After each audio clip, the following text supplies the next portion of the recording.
ওকে, আমার স্ক্রিন দেখতে পারতেছেন আশা করি। জি, দেখতে পাচ্ছি। কি যে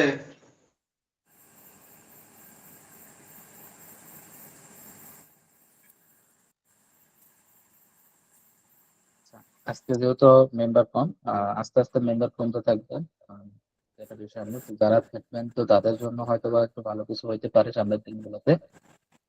তো সবার মাইক্রোফোনটা অফ থাকবে, কারণ মাইক্রোফোন অন থাকবে না। যখন কোশ্চেন করা হবে তখন কোশ্চেনের অ্যান্সার দেওয়ার জন্য মাইক্রোফোনটা অন করে নিন। নেক্সট ক্লাসগুলো আজকে থেকে প্রতিটা আপকামিং সকল ক্লাসগুলো একদম ছোট ছোট করে হবে। তবে ক্লাসগুলো খুবই ইম্পর্টেন্ট হবে। ছোট ছোট টপিক গুলো বলে দেবো এবং সেই অনুযায়ী হচ্ছে আপনারা আপনাদের লার্নিং প্রসেসটা কন্টিনিউ করতে থাকবেন। শুধুমাত্র একটা কোর্স থেকে সবকিছু জানা যাবে এমনটা কখনোই না। আপনারা বিভিন্ন রিসোর্স থেকে বিভিন্ন কিছু জানার চেষ্টা করবেন, যেমন ইউটিউব আছে, গুগল আছে। তো আজকে শুধুমাত্র একটা বিষয় নিয়ে আলোচনা করার জন্য মূলত ক্লাসটা নেওয়া। সেটা হচ্ছে আমরা ঈদের আগে আমাদের ক্লাস শেষ করছিলাম, ঠিক না? যে বেসিক পার্ট গুলো মূলত হচ্ছে একটু আলোচনা করার চেষ্টা করছিলাম। যে সেখানে আলোচনা করার চেষ্টা করছিলাম যে ট্রেডিংটা মূলত কি, ট্রেডিং কি সেটা বোঝার চেষ্টা করছিলাম। পাশাপাশি হচ্ছে ক্রিপ্টো কারেন্সি কি, ব্লক চেইন কি, এগুলো একটু ধারণা দেওয়ার চেষ্টা করছিলাম। হ্যাঁ, 4টা ক্লাস, 6টা ক্লাস নেওয়া হয়েছিল। তো আহ, আগামী দিনগুলোতে 5 তারিখ পর্যন্ত হয়তো বা আমরা ক্লাস কন্টিনিউ করব। এর ভিতরে এই 5 তারিখ পর্যন্ত আমরা যতগুলো টপিক কভার করব, আই থিঙ্ক একজন ট্রেডারের জন্য এগুলা খুবই ইম্পর্টেন্ট টপিক থাকবে। এবং একজন সাকসেসফুল ট্রেডারের জন্য এগুলো খুবই জরুরি থাকবে। তো আপনারা মার্কেট সম্পর্কে মোটামুটি ধারণাটা নিচ্ছেন বা জানেন। তারপরে হচ্ছে আমরা চেষ্টা করতেছি আমাদের গ্রুপ গুলাতে বা চ্যানেল গুলাতে হচ্ছে আপডেট দেওয়ার জন্য যে মার্কেটের নেক্সট মুভমেন্ট। তো আজকের ক্লাসে ধরলাম হচ্ছে আপনাদের মধ্যে থেকে অনেকে হচ্ছে নতুন, আমরা যে আপডেট গুলা দিচ্ছি সেগুলো হয়তো বা বুঝতে পারতেছেন না। তো প্রথমত আমরা যদি আমাদের টেলিগ্রাম চ্যানেলে যদি যাই, যদি এখানে যদি যাই, তাহলে এখানে আমরা কয়েকটা বিষয় দেখবো। সেটা হচ্ছে যে আমি এখানে একটা জিনিস শেয়ার করছি, সেটা হচ্ছে ট্রেডিং এর সকল ফান্ডামেন্টাল হচ্ছে আহ, যে চার্টটা তৈরি হয় সেখানে যে সাপোর্ট এন্ড রেজিস্ট্যান্স তৈরি হয় বা সাপোর্ট এন্ড রেজিস্ট্যান্স থাকে, এটাই মূলত হচ্ছে পুরো মার্কেটের হচ্ছে একটা ফান্ডামেন্টাল বা মূল ভিত্তি। ঠিক না? এটা বলে দিচ্ছি। এখন এখন নতুনরা অনেক সময় বুঝতে পারে না যে আসলে এখানে কি বলা হয়েছে বা এটার কাজটা মূলত হচ্ছে। তো এখানে তেমন কিছুই কাজ নেই। হ্যাঁ, আমরা যখন ধরেন আপনি কোন একটা জিনিস কিনতে যাবেন, আপনার বিজনেস পারপাস, এমনি কোনো কেনাকাটার জন্য না। আর আপনি কোনো কিছু খাইতে গেলেন, খাওয়ার সময় তো আপনি হচ্ছে কম্পেয়ার করেন না সাধারণভাবে। আপনি যখন বাইরে যখন ফাস্ট ফুড খেতে যান তখন দামের দিকটা আপনি ওইভাবে খেয়াল করেন। কিন্তু আপনি খেয়াল না করলেও যিনি হচ্ছে ফাস্ট ফুড বিক্রি করতেছে, তিনি যে আপনার কাছে বিক্রি করে যে লাভ হবে, সেই লাভটা কিভাবে হবে? তার যে উৎপাদন বা তার যে তৈরি খরচ আছে, সেই খরচটা বাদ দেওয়ার পরে তো যে প্রফিটটা থাকবে সেটাই তার হচ্ছে মূলধন, সরি তার প্রফিট। তো এখন ওই প্রফিটটা কখন হবে? যখন তার খরচ কম হবে। বা হচ্ছে সে খরচ কম হবে কখন? যখন সে ভালোভাবে মার্কেট যাচাই বাছাই করে, এক দোকান থেকে না কিনে বিভিন্ন দোকান যাচাই বাছাই করে যেখানে কম পাইছে ভালো জিনিসটা, সেখান থেকে সেই জিনিসটা কিনে এনে আপনার কাছে বিক্রি করছে, ঠিক আছে? তৈরি করে বিক্রি করছে, তাহলে কি হচ্ছে? তার ওইদিকে কস্টটা কম হলো, খরচটা কমে গেল। কিন্তু আপনার কাছ থেকে অ্যামাউন্টটা নেওয়ার ফলে তার কি হয়ে গেল? যে প্রফিটটা বেড়ে বেড়ে গেল। আপনার কাছে 20 টাকার যদি কোনো কিছু কোনো প্রোডাক্ট বিক্রি করে, এখন তার যদি খরচ যদি 5 টাকা হয়, হ্যাঁ, সাধারণ খরচ, সর্বনিম্ন খরচ যদি 5 টাকা হয়, তাহলে তার লাভ এখানে 15 টাকা। এর মধ্যে তার ওই স্থানের ভাড়া আছে, গাড়ি ভাড়া আছে, এভরিথিং অনেকগুলো কস্ট থাকে, ঠিক না? তো আমি ধরলাম সর্ব মিলে তার হচ্ছে 10 টাকা থাকলো। তো এখন তার 10 টাকা থাকলে তার পুরো মাসটা ভালোভাবে চলে যাবে। কিন্তু কোনো কারণে তার তৈরি খরচটা যদি 7 টাকা কিংবা 8 টাকাতে যদি চলে যায়, তাহলে এখন দেখেন তার কিন্তু ওই যে বললাম না, 10 টাকা থাকলে তার পুরো মাসটা ভালোভাবে চলে যায়। আর যখন 7 থেকে 8 টাকা তার অলরেডি খরচ হচ্ছে কি, সে উৎপাদন খরচে অথবা তার তৈরি খরচে কি হচ্ছে, 7 থেকে 8 টাকা খরচ হচ্ছে, এদিকে তার ওই জায়গার ভাড়া আছে, গাড়ি ভাড়া আছে, এভরিথিং কস্ট আছে। তাহলে সেক্ষেত্রে দেখা গেল তার শেষমেশ হচ্ছে কি থাকলো, যে 20 টাকা থেকে তার 7 টাকা বা 8 টাকা বা 6 টাকা থাকলো। তাহলে দেখা যাচ্ছে কি তার মাসটা একটু টানাপোড়েনের মধ্যে দিয়ে গেল। এতটুকু তো আমরা সাধারণভাবে বুঝতেছি, ঠিক না? এখন ওই ব্যক্তিটা কি করতেছে, এখন তার সর্বনিম্ন খরচে কিনতে হবে। সে ভালো জিনিসটাই কিনবে। আমি মনে করলাম দোকানদার অনেক ভালো, তিনি নিতে পারেন।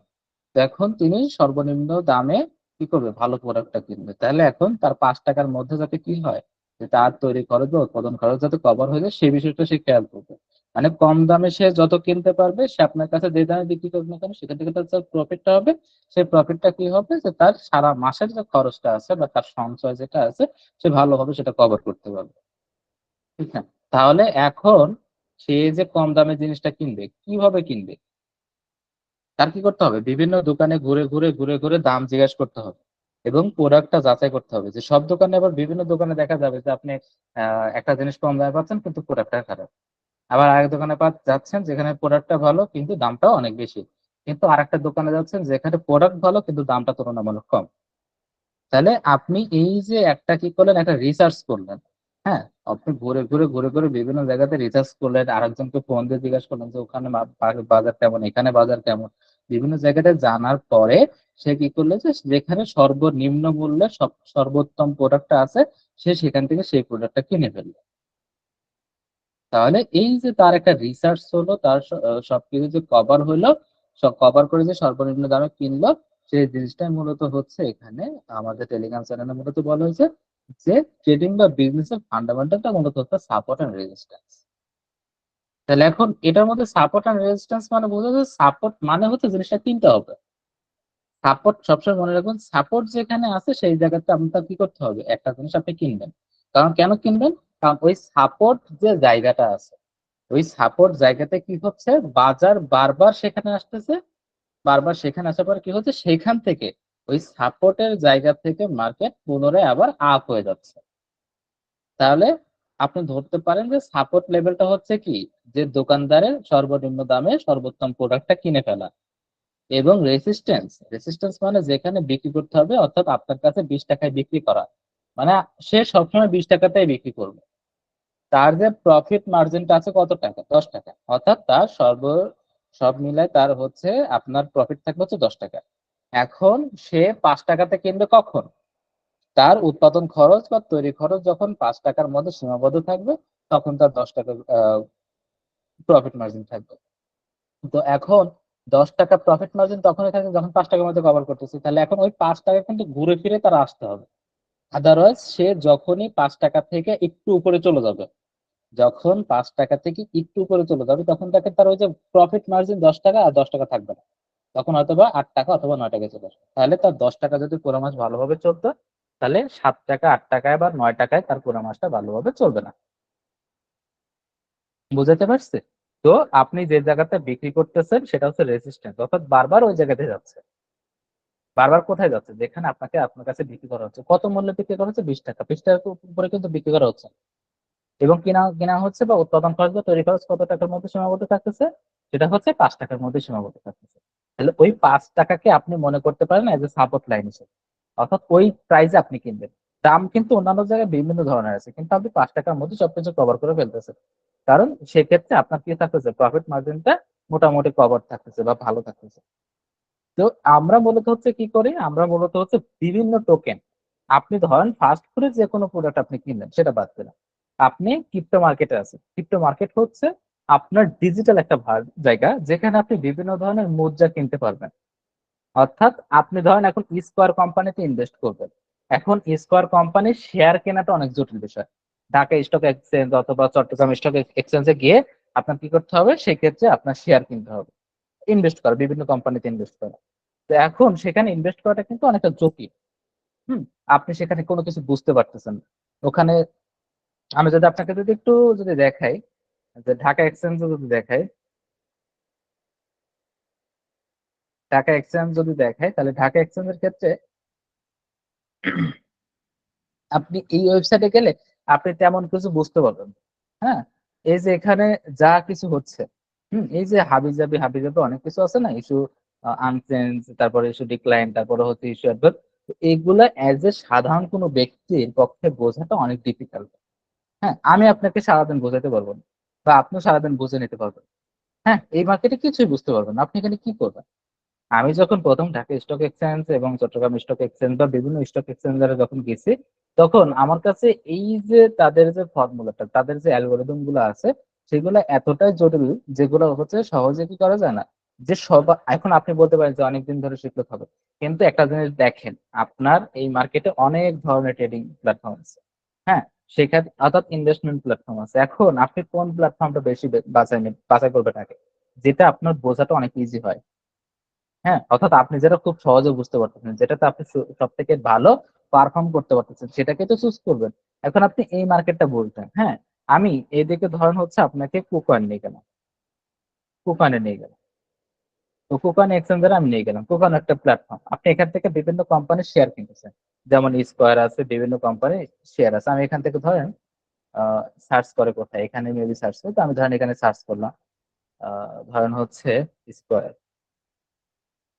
আচ্ছা, স্কোয়ার ফার্মা, সরি, স্কোয়ার ফার্মাতে আমি যাই, অথবা স্কোয়ার টেক্সটাইলে সাবমিট। তো এখানে আসার পর আমি জানি না এটা কার, এই যে স্কোয়ার টেক্সটাইল পিএলসি। তো আমি এই কোম্পানির এখানে আসবো। এখানে কোনো ডিটেলস আমার কাছে দেয়নি বা নাই, এখানে জানি না কোথায় কি থাকে। তো যাই হোক, এখানে আপনি কোনো কিছু সহজে বুঝতে পারতেছেন, ঠিক না? কিন্তু আপনি এখানে ক্রিপ্টোকারেন্সি মার্কেটে আসলেন, আপনার এখানে কোনো ক্রিপ্টোকারেন্সি কিনতে হচ্ছে না। আপনি এখানে এসে কি করতেছেন, স্কোয়ার কোম্পানির কি করতেছেন, যে শেয়ার কিনতেছেন, ঠিক না? এই যে স্কোয়ার কোম্পানির এখানে প্রাইস কত আছে, কখন কি প্রাইস ছিল, হ্যাঁ, এই যে এখানে দেখতে পারবেন। এখানে এই যে, আহ, আচ্ছা, এই এই জায়গাগুলোতে আপনি দেখতে পারবেন যে দেখা যাচ্ছে। আপনি একটু কষ্ট করে আবার লিঙ্ক নিয়ে জয়েন করেন, তাহলে দেখতে পাবেন। তো এখানে আপনি দেখেন, অনেক জটিল প্রক্রিয়া, অনেক বিষয় আছে এখানে, যেগুলো কভার করা খুব সহজ না। হ্যাঁ, অর্থাৎ আপনি এখানে স্কোয়ার কোম্পানিতে ইনভেস্ট করতে যাচ্ছেন, তাহলে স্কোয়ার কোম্পানিতে ইনভেস্ট করতে গেলে এখানে তাদের শেয়ার কিনতে হবে। তাহলে এখানে প্রতিটা শেয়ারের দাম কত দেখাচ্ছে, এখানে লাস্ট ট্রেডিং হয়েছে 43.50 টাকা, অর্থাৎ 43 টাকা 50 পয়সা কি ছিল, প্রতিটা শেয়ারের দাম ছিল। হ্যাঁ, মানে প্রত্যেকটা অংশের শেয়ারের দাম ছিল। এখন শেয়ার কতটা আছে, আহ এটা মেবি হচ্ছে তাদের শেয়ারের অংশ, না এটা না। আচ্ছা, যাই হোক, এটা নিয়ে আমি বেশি জটিল করবো না আপনাদের কাছে, তো এটা থাক। তো আপনি এখানে তেমন কিছু দেখতে পাচ্ছেন না, কিন্তু স্কোয়ার কোম্পানি থেকে একটা শেয়ার দেওয়া হবে, অথবা 1 কোটি শেয়ার দেওয়া আছে, অথবা 2 কোটি শেয়ার দেওয়া আছে, মানে 2 কোটির সংখ্যা, মানে প্রত্যেকটা শেয়ারের একটা একটা করে সংখ্যা আছে, অর্থাৎ টোটাল এক টোটাল হচ্ছে 2 কোটি শেয়ার মিলে একটা কোম্পানি হবে। হ্যাঁ, একটা কোম্পানি টোটাল 2 কোটি অংশে ভাগ করে রাখছে। তো 2 কোটি অংশে একটা এক একজন একটা একটা একটা করে যদি কেনে, তাহলে 2 কোটি মানুষ হচ্ছে যদি একটা একটা করে কেনে, তাহলে পুরো কোম্পানিটা প্রত্যেকের হয়ে যাবে। তো এখন প্রত্যেকটা মানুষ কি করতে পারবে, যে ওই কোম্পানিতে কিন্তু তার কি হতে পারবে, একজন সদস্য হতে পারবে। এখন কোম্পানিতে যখন কোম্পানির মালিকানা চেঞ্জ হবে, অথবা কোম্পানিতে ধরেন কোনো নতুনত্ব কোনো কিছু আসবে, তো তখন কি হবে, যারা বেশি শেয়ারের মালিক, হ্যাঁ, যারা বর্তমানে বেশি শেয়ারের মালিক, তারা কি করবে, তারা সেই ক্ষেত্রে এইগুলাকে নিয়ন্ত্রণ করবে। কোম্পানির নেক্সট ধাপ কি হবে, কোম্পানিতে কি করা উচিত, কি কি করা উচিত না। যেমন টেসলা কোম্পানিতে, টেসলাতে মেবি হচ্ছে কিছুদিন আগে যেমন ইলন মাস্ক হচ্ছে সিইও পদে থাকার জন্য সে মেবি হচ্ছে কত বিলিয়ন ডলার যেন হচ্ছে চার্জ করছে, মানে যারা ইনভেস্ট করছে তো তাদের কাছে, যে বলছে যে তোমরা যদি এখন, টেসলা কিন্তু ইলন মাস্কের নিজের কোম্পানি না। হ্যাঁ, নিজের কোম্পানি ঠিক আছে, কিন্তু এখন সবাই যে ইনভেস্ট করে ফেলছে, মানে বিভিন্ন মানুষ যে ইনভেস্ট করছে টেসলা, তো বিভিন্ন শেয়ারের অংশের যে অংশীদার অনেকে, তো এখন টেসলা চাইলেও কি করতে পারবে না, সবকিছু কি করতে পারবে না, যে আপনার হচ্ছে নিজে নিজে কভার করতে পারবে না বা কন্ট্রোল করতে পারবে না ইলন মাস্ক। কারণ ইলন মাস্ক কি করছে, তার কোম্পানির শেয়ারটা বিভিন্ন জনের কাছে চেয়ে রাখছে, সেই জন্য তার মূলধনটা এত বেশি। সবাই এখানে শেয়ার করছে দেখে, কেউ কিন্তু প্রোডাক্ট কিনে নেই, তারা কিন্তু কোম্পানিতে ইনভেস্ট করছে, কোনো প্রোডাক্ট কিনে নেই। তো সেই ক্ষেত্রে এখন হুট করে যদি কোনো শেয়ার যদি এখানে সেল হয়ে যায়, বিভিন্ন জন যদি এখন সবাই সবার শেয়ার যদি সেল করে দেয়, তাহলে ইলন মাস্কের ফান্ড ওই আগের মতো একজন ফকিরের যেমন থাকে বা সাধারণ ব্যক্তির যেমন থাকে তেমন হয়ে যাবে। হ্যাঁ, তার অন্যান্য ফান্ড থাকতে পারে, কিন্তু তার যে টোটাল যে ফান্ড গুলাকে ক্যালকুলেশন করা হয়, এই যে টোটাল ভ্যালুকে মূলত হচ্ছে ক্যালকুলেশন করা। তো যাই হোক, ওটা বিষয় না। এখানে আমরা স্কোয়ার কোম্পানি যেটা দেখলাম, যে এক একটা শেয়ারের দাম হচ্ছে 43.50 টাকা করে। তো এখানে দাম ছিল কত, যে আহ, দাম ছিল 43.50 টাকা, এবং ক্লোজও হয়েছে 43.50 টাকা। তার মানে কি, এবং ওঠানামা করতেছে কত, যে 43 টাকা থেকে 43.70 পয়সার মধ্যে। তার মানে আপনি 1 কোটি টাকা যদি এখানে ইনভেস্ট করেন, তাহলে সেই ক্ষেত্রে আপনার এখানে সর্বোচ্চ গেলে 300 মেবি 300 বা 400 টাকা বা 1000 টাকা বা এর কম বেশি মনে হয় আপনার এখান থেকে প্রফিট হবে। তো আমরা যদি একটা ক্যালকুলেশন যদি করি এখানে, যদিও এই ম্যাথ গুলা ক্যালকুলেট করা অনেকটা জটিল, তো আমরা ধরেন আমরা এখান থেকে 1 কোটি টাকা এখান থেকে নিলাম, দেখো কত হাজার লক্ষ নিযুত কোটি। আচ্ছা, 1 কোটি টাকাকে আমি কি করলাম, তাদের প্রত্যেকটা শেয়ারের অংশ ধরে আমি ভাগ করে ফেলাম, আমি কিনলাম 43.43 টাকাতে আমি কি করলাম, তাদের শেয়ার গুলো কিনলাম। তাহলে আমি টোটাল কয়টা শেয়ার পাইছি 1 কোটি টাকাতে? আমি টোটাল শেয়ার পাইছি হচ্ছে 2,32,558টা শেয়ার পাইছি। ওকে, এখন আমি এই টাকাতে একটা শেয়ার কিনছি, এই টাকাতে এতটা পরিমাণ শেয়ার কেনার পরে আমার এখান থেকে প্রাইস চেঞ্জ হয়েছে, আমি ইন্টু করে দিই যে 0.5, কারণ লাস্ট প্রাইসটা ছিল 43.5 টাকা, তার মানে কি 0.5 পয়সা আমার এখানে বৃদ্ধি পাবে। তো আমি যদি এটাকে মাল্টিপ্লাই করে দিই তাহলে এখানে দেখা যাচ্ছে, আচ্ছা সরি, তো হ্যাঁ এখানে দেখা যাচ্ছে যে আমার এখান থেকে টোটাল প্রফিট হচ্ছে 1,16,279 টাকা হচ্ছে আমার একদিনের প্রফিট হয়েছে। কিন্তু এইখানে যদি আমরা একটা জিনিস খেয়াল করি তাহলে এখানে দেখবো যে ভলিউমটা কিন্তু অতটাও নাই। এই যে দেখেন আমার এখানে কিন্তু ভলিউম একদম কম, মানে আমার কি পরিমাণ বাই সেল হয়েছে এটা দেখাচ্ছে। তো আমি চাইলেও আমি শেয়ার এত পরিমাণ কিনতে পারলো, আমি এত পরিমাণ শেয়ার যেটা আমি ক্যালকুলেশন করলাম, আমি এত পরিমাণ শেয়ার কিন্তু কখনোই কি করতে পারবো না, বিক্রি করতে পারবো না, কারণ আমার ট্রেডই হয় না এই পরিমাণে। হ্যাঁ, আমার এত পরিমাণ যে আমি যে এত পরিমাণ শেয়ার কিনছি আমি কিনতে পারবো ঠিক আছে, কিন্তু এত পরিমাণ শেয়ার আমি কি করতে পারবো না, এখানে বিক্রি করতে পারবো না, কারণ চাহিদা নাই, তো কেউ কিনতেছে না, আমি একমাত্র কিনছি। তো একদিনের ভিতরে আপনি কখনো এইভাবে ট্রেড করতে পারবেন না। হ্যাঁ, তো আহামরি এখানে প্রাইসে তেমন কোনো পরিবর্তন আসে না। হ্যাঁ, মানে স্টেবল থাকে, কিন্তু এখানে কিন্তু সবকিছু জটিল দেখবেন, ঠিক না? তো এখন আপনি কি করলেন যে কোন একটা ক্রিপ্টো কারেন্সিতে আসলেন। ক্রিপ্টো কারেন্সিতে সুবিধা হচ্ছে কি, যে এই স্কোয়ার কোম্পানির ধরেন এই যে শেয়ারের অংশটা আছে না, এই শেয়ারের অংশটা মূলত হচ্ছে ডিজিটালি কনভার্ট করা হচ্ছে। আপনি এই শেয়ার কিন্তু আপনি ডিজিটালি হোল্ড করতে পারবেন। হ্যাঁ, আপনার হচ্ছে কি থাকতে হবে, যে আপনার নির্দিষ্ট একটা সার্টিফিকেট বা হচ্ছে ফর্ম থাকবে বা আবে যাবে অনেক কিছু থাকবে আপনি যখন একটা শেয়ার কিনবেন, ঠিক আছে? কিন্তু সেখানে অনেক জটিল বিষয়গুলো আছে, ঢাকা স্টক এক্সচেঞ্জ বা কি কি নিয়ম তারা দিচ্ছে আমি জানি না, কিন্তু সেখানে বিভিন্ন ধরনের নিয়ম কানুনের মাধ্যমে আপনাকে কি করতে হবে, শেয়ার কিনতে হবে, হোল্ড করতে হবে, সেখানে বিক্রি করাটা অনেকটা টাফ, কারণ হচ্ছে আপনি সেম ওই পরিমাণ লিকুইডিটি পাবেন না। লিকুইডিটি মানে হচ্ছে আপনি যে জিনিসটা কিনলেন ওই জিনিসটা আবার বিক্রি করে, আপনি কিনছেন কি দিয়ে, আপনি টাকা দিয়ে, কিন্তু আপনি যখন বিক্রি করতে যাবেন তখন ওই পরিমাণ টাকা ওই এক্সচেঞ্জার আর থাকবে না। হ্যাঁ, আপনি যখন যেটা দিয়ে দিচ্ছেন, কারণ ওই পরিমাণ টাকা কখন আসবে, যখন আরেকজন ওই অ্যামাউন্ট কিনতে আসবে, তখন লিকুইডিটি অ্যাড হয়ে যাবে। যদিও জটিল বিষয়গুলো একটু জটিল জটিল মনে হচ্ছে, ঠিক না? তো জটিলই থাকবে স্বাভাবিকভাবে। কিন্তু আপনি যদি ক্রিপ্টো কারেন্সিতে যখন আসেন তখন আপনি এখানে শুধু কোনো কারেন্সি বা টোকেন ইনভেস্ট করতেছেন না। এগুলাকে আপনি টোকেন মনে করতে পারেন, কিন্তু টোকেন মনে করার দরকার নেই, এগুলাকে মনে করতে পারেন বিভিন্ন কোম্পানি তাদের যে শেয়ার আছে, তাদের সেই শেয়ারটা কি করতে পারে না, যে এই সরাসরি ঢাকা স্টক এক্সচেঞ্জ বা এইসব এক্সচেঞ্জারে লিস্ট করাতে পারে না। এখন বর্তমানে রিজন কি ভাইয়া যে লিস্ট করাতে পারে না, কারণ কি? এখন দেখেন ক্রিপ্টোকারেন্সিতে আসতে আসছে কোন টেকনোলজির মাধ্যমে? ক্রিপ্টোকারেন্সিটা আসছে মূলত হচ্ছে ব্লকচেন টেকনোলজির মধ্যে। এবং ব্লকচেন টেকনোলজিটা কি? ডিস্ট্রিবিউটেড। হ্যাঁ, যার মালিকানা না, অর্থাৎ যেটা হচ্ছে ডিসেন্ট্রালাইজড, যেটা আমরা গত প্রিভিয়াস ক্লাস গুলোতেও কিন্তু আলোচনা করছিলাম, যে এটা টোটালি হচ্ছে ডিসেন্ট্রালাইজ, মানে যার কোনো মালিকানা নেই, সে নিজে নিজে চলাফেরা করে।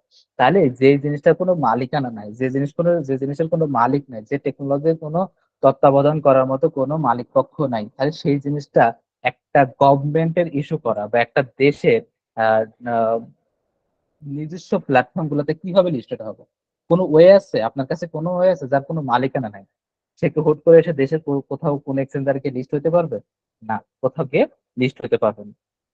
তো সেই জন্য এই কোম্পানিগুলো যে ব্লকচেনের উপর বা ক্রিপ্টোকারেন্সিতে যেসব কোম্পানিগুলো বিল্ড হয়েছে, বা যেসব কোম্পানি ক্রিপ্টোকারেন্সি বা ব্লকচেন নিয়ে কাজ করতেছে, তাহলে সেসব কোম্পানি কি করতেছে, তাদের শেয়ার তো বিক্রি করতে হবে। একটা কোম্পানিতে ইনভেস্টমেন্ট না থাকলে সেই কোম্পানি বেশি দূর আগাইতে পারে না। সেলফ ফান্ড দিয়ে কোনোদিন কোনো কোম্পানি বেশি দূর আগাইতে পারে না, অর্থাৎ সেখানে ইনভেস্টমেন্ট লাগে, আর একজনের তত্ত্বাবধান লাগে, ঠিক না? তো সেই জন্য এখানে যতগুলা কোম্পানি আছে, যদি সাধারণভাবে আমি যদি টুইটারে যদি যাই, হ্যাঁ, তো টুইটারে যাওয়ার পরে ধরেন আমি একটা কোম্পানিকে সার্চ করলাম, এখন একটা কোম্পানিকে চেনার উপায় কি? চেনার উপায় হচ্ছে তাদের সোশ্যাল মিডিয়াকে যাচাই করা। একটা সময় ছিল কোম্পানিকে যাচাই বাছাই করার কোনো হয়েছিল না, নাম ছিল জাস্ট হয়ে গেছে। কিন্তু এখন প্রত্যেকটা কোম্পানির মেইন আইডেন্টিটি হচ্ছে তার সোশ্যাল মিডিয়াতে অ্যাকাউন্ট থাকা। তো টুইটার, তারপরে হচ্ছে ফেসবুক, তারপরে ইনস্টা, এই বিভিন্ন জায়গাতে কি থাকতে হয়, যে তাদের কোম্পানি বা হচ্ছে প্ল্যাটফর্মে অ্যাকাউন্ট থাকতে হবে যেখান থেকে আমরা ডিটেলস জানতে পারি। এবং ডে বাই ডে এগুলো ইমপ্রুভ হচ্ছে, যেগুলো ওয়েবসাইটের মাধ্যমে বিভিন্ন কোম্পানির আমরা তথ্য নিতে পারি। তো ধরেন এখন এই যে জেডকে সিং কোম্পানি আছে, হ্যাঁ, আমরা আচ্ছা ওটা বাদ দিলাম, আমরা এখন এয়ারডাও কোম্পানিতে যাই। হ্যাঁ, এই যে এয়ারডাও, আমরা এয়ারডাউনে যেহেতু কথা বলার প্রতিশ্রুতি ছিলাম, তো এয়ারডাউনে আমরা কথা বলবো। তো এয়ারডাও যে কোম্পানি আছে, ঠিক না? তো এয়ারডাও কোম্পানি যখন লঞ্চ হয়েছে কত সালে, 2021 সালে লঞ্চ হয়েছে। হ্যাঁ, তখন ভালোভাবে পারফর্ম করতো, অনেক বেশি পাম্প করতো। তো এখন আমরা যদি এয়ারডাওয়ার ক্ষেত্রে যদি দেখি, এয়ারডাও কিন্তু শুধুমাত্র নিজের ফান্ডে কিন্তু চলতেছে না, বা নিজেদের ফান্ডে কিন্তু চলতেছে না। এয়ারডাও তো দেখেন রিসেন্টলি কি হয়েছে, যে এয়ারডাও তো রিসেন্টলি হচ্ছে এই যে এখানে রিসেন্টলি হচ্ছে সেপপালের সাথে কি করছে, যে সেপপাল নামে একটা ওয়ালেট আছে। মানে এই যে ব্লক চেইনে যে আপনি যে শেয়ার কিনতেছেন, আমরা যেটা বলতেছি, এই যে এখানে যতগুলো টোকেন দেখতেছেন, এই যে বলা আছে না কয়েন, তো এই যে কয়েন গুলা কিনতেছেন, এগুলাকে আমরা কি বলতেছি, কোম্পানির শেয়ার। তো এইসব কোম্পানির শেয়ারকে আপনি হোল্ড করবেন কোথায়, ঠিক না? এই হোল্ড করার জন্য বিভিন্ন ওয়ালেট প্রয়োজন হয়। হ্যাঁ, যেসব ওয়ালেটে আপনি এগুলাকে রাখতে পারেন, এগুলো যেহেতু ডিজিটাল ফর্মে আছে, মানে ডিজিটাল মাধ্যমে আছে, তো ডিজিটাল মাধ্যমে থাকলে তার আপনি এগুলোকে পকেটে নিয়ে ঘুরতে পারবেন না। বিকাশে যে টাকাগুলো থাকে, সেই বিকাশের টাকাগুলো কি আপনার পকেটে থাকে না, আপনার ফোনের বিকাশ ওয়ালেটে থাকে বা বিকাশ অ্যাকাউন্টে।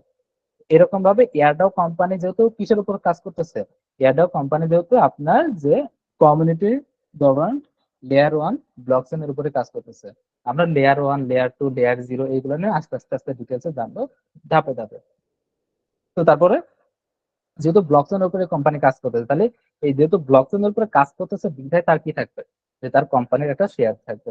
যে সে যে কোনো কোম্পানি হোক না কেন।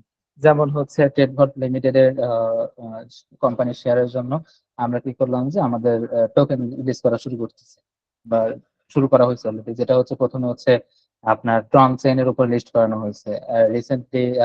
এই মাসের মধ্যে আমরা আশা করতেছি ট্রন চেইনের মধ্যে চলে আসবে। অর্থাৎ আমরা বর্তমানে আমরা লিস্ট করা হয়েছে হচ্ছে ট্রন ইয়েতে। হ্যাঁ, যে ট্রন যে চেইন আছে, আমরা বর্তমানে এটাতে আছি। ট্রন যে চেইন আছে এখানে আছে আমরা। এর পরের ধাপে আমরা যাব হচ্ছে ট্রন। হ্যাঁ, আচ্ছা, এখানে কাজ চলতেছে অলরেডি। এখানে কম্পাইল করা হচ্ছে, প্রোগ্রাম লেখা হচ্ছে। তো এটা হচ্ছে ট্রন স্ক্যান। তো ট্রন স্ক্যানে যেখানে ট্রন ব্লকস, তো এখানে আমাদের পরের ধাপে আসবে, এর পরের ধাপগুলোতে রিপোলে আসবে, রিপোলে করে সোলোনা করে, এভাবে ধাপে ধাপে আমাদের বিভিন্ন চেইনে আমাদের কি থাকবে, যে কোম্পানির শেয়ার গুলোকে ডিস্ট্রিবিউট করে দেওয়া হবে। বিভিন্ন শেয়ারের বিভিন্ন বৈশিষ্ট্য আছে। হ্যাঁ, ট্রন স্ক্যানে কি থাকে, ট্রন স্ক্যানে আপনার অনেক দ্রুত ট্রানজাকশন হয়। আপনি যখন আমাদের কোম্পানির শেয়ার কিনবেন, তখন সেটা ইমিডিয়েটলি আপনার অ্যাকাউন্টে চলে যাবে, কোন অ্যাকাউন্টে চলে যাবে। আপনি চাইলে হচ্ছে আপনার যেখানে যেটা বললাম, যে সেফপালের সাথে ইয়ারটাও কি করতেছে, যে তারা হচ্ছে পার্টনারশিপ করছে। হ্যাঁ, এই যে পার্টনারশিপ উইথ সেফপাল। তো সেফপালের সাথে যখন পার্টনারশিপ করতেছে, তখন আপনি কি করতে পারেন, যে ইয়ারডাও এর যে এএমবি টোকেন বা এএমবি শেয়ারটা আছে, এখন কোম্পানির শেয়ারের নাম কিন্তু সেম থাকে না। যেমন আমি যদি আপনাকে যদি দেখাই, ধরুন হচ্ছে গ্লোবাল স্টকের যে কাজগুলো চলে, যেমন টেসলা কোম্পানির, তো টেসলার নাম কি, TESL, ঠিক না? তো আমি যখন এখানে ধরুন হচ্ছে টেসলা লিখবো, তো দেখবেন যে টেসলার নামে কোনো শেয়ার নাই। হ্যাঁ, আমি যখন টেসলা লিখবো, টেসলা নামে দেখবেন কোনো শেয়ার নাই। হ্যাঁ, এই যে দেখেন, এটা কিন্তু শেয়ারের নাম TSLA, মানে একটা সংক্ষিপ্ত রূপ থাকে। আর এটা হচ্ছে কি, এই যে কোম্পানির নাম, সেটা হচ্ছে কি টেসলা আইএনসি। তো এখন TSLA এটা হচ্ছে কোম্পানির শেয়ারের নাম, আর টেসলা কোম্পানির নাম এটা। তো যাই হোক, তো এটা হচ্ছে টেসলা কোম্পানির টোকেনের নাম বা শেয়ারের নাম। তো সেম ভাবে ইয়ারডাও কোম্পানির টোকেনের নাম হচ্ছে, তার শেয়ারের নাম হচ্ছে এএমবি। আপনি যখন কি করবেন, যে যখন আপনি এএমবি টোকেনটা বা এএমবি শেয়ারটা, এয়ারটেল শেয়ার কিনবেন, তখন হচ্ছে কি হবে, যে আপনি সেখানে স্টোর করতে পারবেন। হ্যাঁ, এএমবি টোকেনটা সেফ ফাইলের মধ্যে স্টোর করতে পারবেন, যেমন বিকাশ নগরে। তারপরে সোয়াপ করতে পারবেন, অর্থাৎ আপনি আপনার এএমবি টাকে ইউএসডিটি বা ইউএসডি তে কনভার্ট করতে পারবেন, বা অন্যান্য টোকেন বা অন্যান্য কয়েন আপনি কি করতে পারবেন, কনভার্ট করতে পারবেন। পাশাপাশি কি করতে পারবেন, ইনভেস্ট করতে পারবেন। তো এভরিথিং সবকিছু আপনি সেখানে করতে পারবেন, কিসের মাধ্যমে, এই ওয়ালেটের মাধ্যমে। তো এটার পার্টনারশিপের রিজন হচ্ছে এটা, যে এএমবি টা কি করতেছে, যে সেফপালের মধ্যে সেফলি কি করতেছে, ইন্টিগ্রেট করে ফেলতেছে। তো এটা হচ্ছে একটা পার্টনারশিপ হচ্ছে। তো এখানেও কিন্তু কি হয়েছে, যে তারা তাদের মধ্যে কি করতেছে, কোনো না কোনো লেনদেন অবশ্যই করছে। আমরা তো সেখানে শুধুমাত্র তাদের একটা বাহ্যিক বিষয়গুলো দেখতে পাচ্ছি, কিন্তু এখানে ইন্টারনাল অনেক বিষয়গুলো কি আছে, এখানে সংযুক্ত আছে। হ্যাঁ, এগুলাকে বলা হচ্ছে ফান্ডামেন্টাল অ্যানালিসিস। তো যাই হোক, তো আমরা এখন যদি দেখি যে এই কোম্পানিতে ইনভেস্টমেন্ট আছে কাদের, তো আমি এখন গুগলে সার্চ করি যে ইয়ারডাও ইনভেস্টমেন্ট। তো এখানে যদি ইয়ারডাও ইনভেস্টমেন্ট যদি আমরা আসি, তাহলে সেই ক্ষেত্রে আমরা এখানে দেখতে পাবো যে ইয়ারডাও রিসেন্টলি কোথা থেকে এখান থেকে প্রফিট ইনভেস্টমেন্ট পাইছে। তো ইয়ারডাও যদি আমি যেখান থেকে দেখেন ডিডব্লিউএফ ল্যাবস, তো এখান থেকে আমরা যদি এখানে দেখি, তো DWF labs is thrilled to announce a 7.5 million investment in AirDAO. অর্থাৎ ডিডব্লিউএফ ল্যাব কি করছে, যে আপনার এয়ারডাও কোম্পানিতে 7.5 মিলিয়ন কি করছে, যে ইনভেস্ট করছে। তো এখন এই যে $7.5 মিলিয়ন যে ইনভেস্ট করছে, এটা কিসের উপর বেস করে ইনভেস্ট করছে? এটা বেস ইনভেস্ট করছে কিসের উপর, যে এই যে আমরা এখানে বললাম যে কি ইয়ারডাও এর যে ইএমবি টোকেনটা আছে, ইএমবি টোকেনের বড় একটা অংশ কি আছে, যে ডিডব্লিউএফ ল্যাবের কাছে কি আছে, মজুদ আছে। সেই হিসেবে তারা এখানে তাদেরকে দেওয়া হয়েছে। তারপরে আরো আছে এখানে যে 2 মিলিয়ন ইনভেস্টমেন্ট 2022 ইনভেস্টমেন্ট করছিল।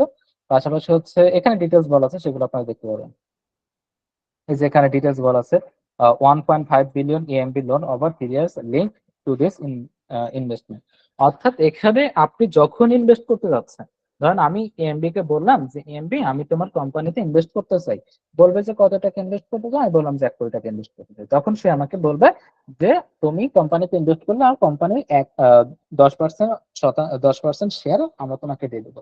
তাহলে এই কোম্পানির 10% শেয়ার কোনটা?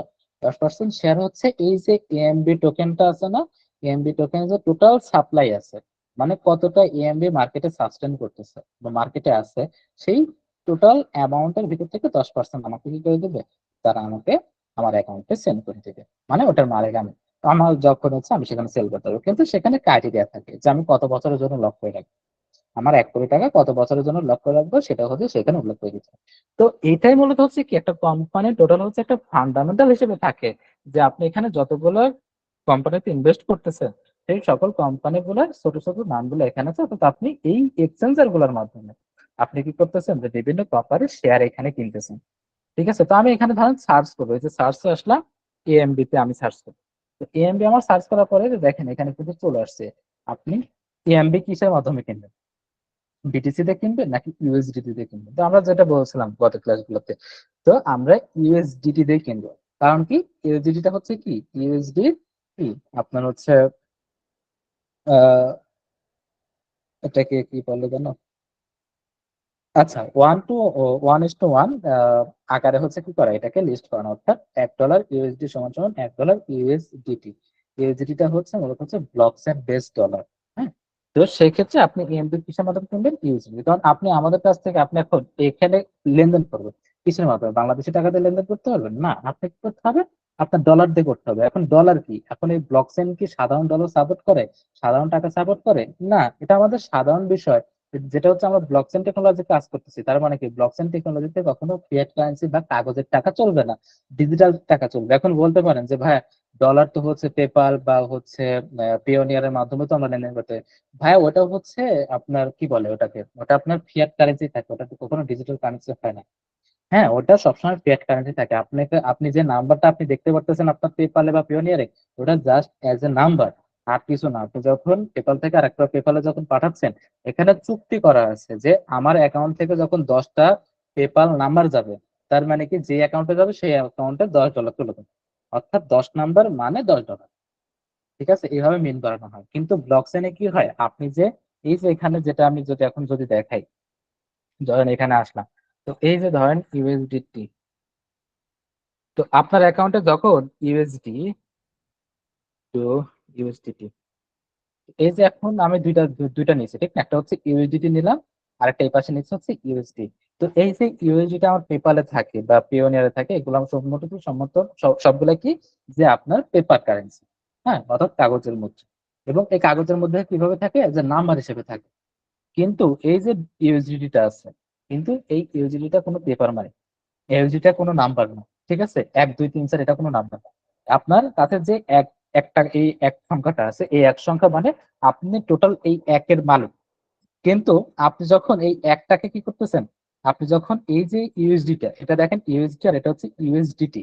তো আপনি যখন এই ইউএসডি ব্যবহার করতেছেন, তখন এই ইউএসডিটা অ্যাজ এ নাম্বার হিসেবে সেন্ড হচ্ছে, কোনো টাকা সেন্ড হচ্ছে না। আপনি পেপালে যা শুধু একটা নাম্বারের ভান্ডার থেকে একটা নাম্বারকে সেন্ড করতেছেন, এই নাম্বারটা আরেকজনের কাছে নাম্বার হিসেবে যাচ্ছে, ঠিক না? তো আপনি যখন ডলার, যখন ইউএসডিটি যখন সেন্ড করতেছেন, তখন সেটা আপনার নাম্বার হিসেবে যাচ্ছে না, সেটা অ্যাজ এ কারেন্সি হিসেবে যাচ্ছে। কেন?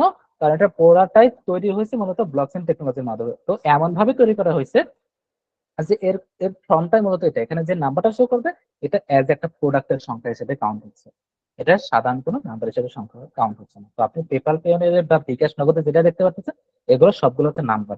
কিন্তু আপনি যখন ইউএসডি বা ব্লক চেইনের মাধ্যমে যে সব টোকেনের যে নাম্বার গুলো দেখতেছেন, এখানে যে নাম্বার গুলো দেখতেছেন, এগুলো সাধারণ কোনো নাম্বার নেই। এখানে যতগুলো নাম্বার আছে সবগুলোরে কি আছে, বাস্তব একটা মান আছে। কিন্তু পেপাল পেয়নের এগুলো কোনো বাস্তব মান নেই, যা শুধু আপনাকে সংখ্যা দেখায় যে লেনদেনের মাধ্যমগুলো হিসেবে। তো যাই হোক, তো আমি এখন ইএমবিটা কিনতে আসলাম। তো এখন দেখেন এখানে কোনো জটিল বিষয় আছে?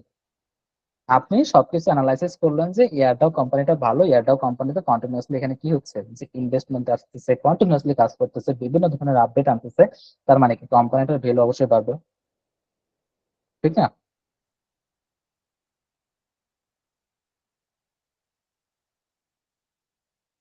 তো এই বিষয়গুলো জানলাম, তাহলে এখন আমি স্কোয়ার কোম্পানির বেশি একটা আপডেট আমার জানার দরকার নেই। স্কোয়ার কোম্পানির কোনো নিউজ আমরা পাবো না, কিন্তু ব্লক চেইনটা হচ্ছে টোটালি ডিজিটালি একটা ভার্সন। তো ডিজিটালি যেহেতু ভার্সন, তো এটার অফলাইনে কোনো সুবিধা নেই, যা সুবিধা পাবেন সব অনলাইনে।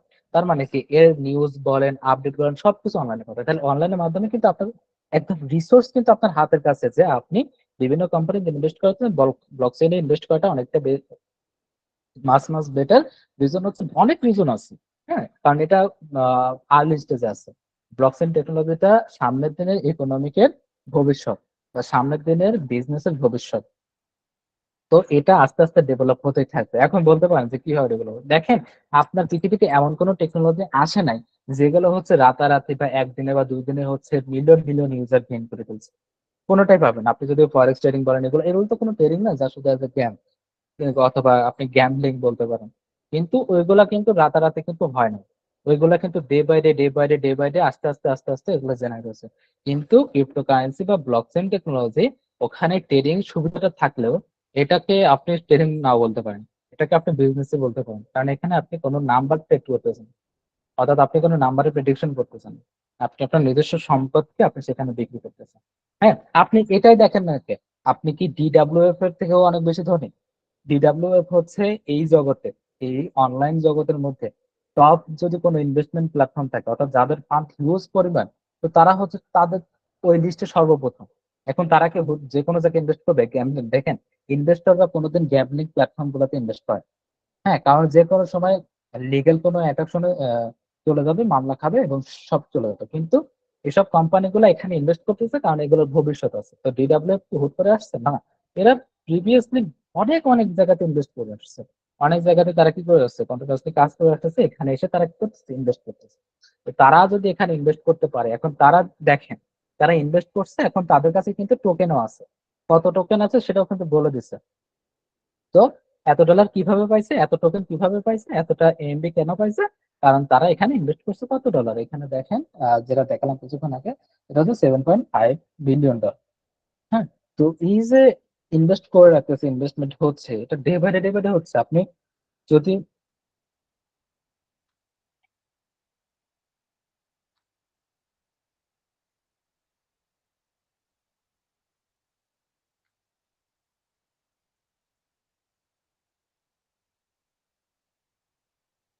তো বড় বড় দেখেন কতগুলো কোম্পানি, হ্যাঁ, তো সবগুলো কোম্পানি কি করতেছে, যে বিভিন্ন কোম্পানিকে, বিভিন্ন ছোট ছোট স্টার্ট আপ বা বিভিন্ন ছোট ছোট কোম্পানি গুলা কি করতেছে, তারা এখান থেকে কন্টিনিউসলি ইনভেস্ট করতেছে। তো তারা কি এমনি এমনি ইনভেস্ট করতেছে?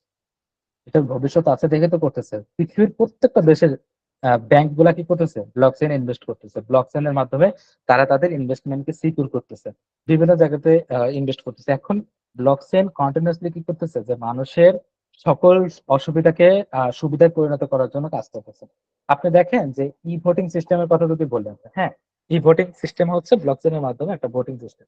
কিন্তু আপনি যখন ইয়ার মধ্যে যাবেন, কি বলে এটাকে, রিসেন্টলি যে আমাদের ভোট গুলো হয়েছে, এটা কিসের মাধ্যমে যেন হয়েছে, ওই মেশিনের নাম কি যেন? EVM maybe. আচ্ছা, আহ ইভিএম মেশিন। তো বাংলাদেশ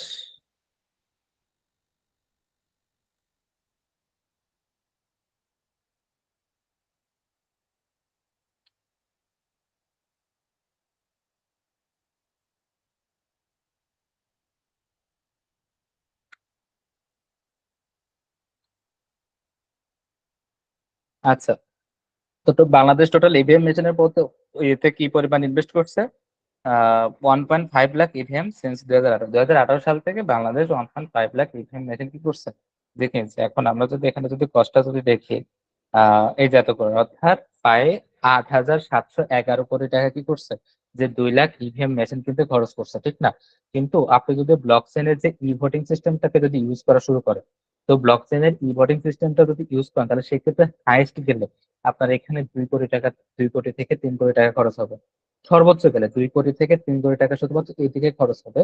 আর সাধারণ মানুষদেরকে ধরেন শেখানোর বাবদ, সাধারণ এখন এই ইভোটিং মেশিন গুলা কিন্তু, এই ইভিএম মেশিন গুলা কিন্তু কতগুলো নষ্ট হয়েছে আপনি যদি একটা গড় হিসাব করেন, আপনি নিউজ গুলা দেখলে জানতে পারবেন যে দেখা যাবে যে 50% হচ্ছে কি হয়েছে, যে নষ্ট হয়ে গেছে বা হচ্ছে ড্যামেজ হয়ে গেছে বিভিন্ন কারণে। তো সেগুলো দেখার বিষয় না, দেখার বিষয় হচ্ছে এখানে কি পরিমাণ কস্ট হচ্ছে।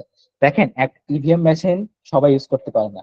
ইভিএম মেশিন শেখানোর জন্য কি হচ্ছে, যে ওখানে আপনার ভলেন্টিয়াররা যাচ্ছে, ভলেন্টিয়াররা শিখাই শিখা দিচ্ছে, তো ভলেন্টিয়ারদের একটা খরচ আছে, ঠিক না? তাদেরকে একটা স্যালারি দেওয়া হচ্ছে। সেখানে পাশাপাশি দেখেন অন্যান্য বিভিন্ন কষ্ট আছে। আমি যদি দেখি যে how many, sorry, how much invest in Bangladesh, Bangladesh in vote. হ্যাঁ, যদি ভোটের কথা যদি আমরা দেখি যে বাংলাদেশ কি পরিমাণ ভোট করতেছে, অর্থাৎ দেখেন প্রায় বাংলাদেশ ডিরেক্ট ইনভেস্টমেন্ট।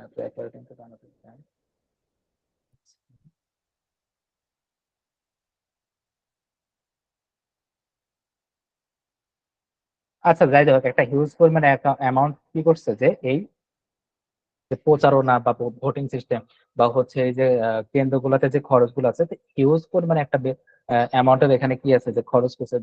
দেখা গেল যে আপনি যে পরিমাণ ইভিএম মেশিনে খরচ করছেন, সেখান থেকে দেখা গেল তার থেকে কয়েক গুণ পর্যন্ত কি হয়েছে, যে অন্যান্য জায়গাগুলোতে কষ্ট হয়েছে। যেমন হচ্ছে কেন্দ্রগুলোতে যারা প্রিজাইডিং অফিসার যারা আছে, তাদেরকে একটা অ্যামাউন্ট দিতে হয়েছে, তাদেরকে গাড়িও কিনে দিচ্ছে বা এভরিথিং সবকিছু যখন কিনে দিচ্ছে, একটা হিউজ পরিমাণ কষ্ট হয়েছে না? কিন্তু আপনি ব্লক চেনের মাধ্যমে যদি করতেন, তাহলে সর্বোচ্চ গেলে আপনার ব্লক চেন প্ল্যাটফর্মটাকে ডেভেলপ করতে গেলে হাইয়েস্ট গেলে 2 কোটি থেকে 3 কোটি টাকা খরচ হবে হাইয়েস্ট গেলে। পাশাপাশি সাধারণ জনগণের মধ্যে যা শুধু আপনার এই প্রচারণাটা চালু, যে ভলেন্টিয়াররা ইভিএম মেশিন যেভাবে শেখালো, সেইভাবে বিভিন্ন ভলেন্টিয়াররা বাসায় বাসায় গিয়ে কি করতো, যে শেখাইতো। শেখাইতো যে এইভাবে এইভাবে আমার কি করতে হচ্ছে, যে এইভাবে এইভাবে ভোট দিতে হবে। হাতের ফোন দিয়ে কি করা যাবে, যে একটা ভোট দিয়ে দেওয়া যাবে। এইভাবে এইভাবে শেখাইলে কি হয়ে যাচ্ছে, যে প্রিজাইডিং অফিসারদের যে খরচ, যে এই যে গাড়ির খরচ, পেট্রোল খরচ, হাবি জাবি যে অনেকগুলো খরচ আছে, এই খরচগুলো দেখা যাচ্ছে যে আপনি যদি ধরেন 64টা জেলা আছে, তো 64টা জেলা বাংলাদেশের, আমি যদি একটা হিসাব করি, আপনাকে একটা ক্যালকুলেশন করে আমি দিচ্ছি যাতে আপনি সাধারণভাবে বুঝতে পারেন যে টোটাল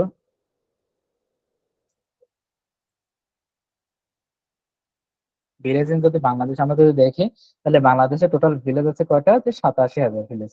তো 27টা ভিলেজে ধরেন 87 ইন্টু, 87 ইন্টু 87,000 দিয়ে দিন।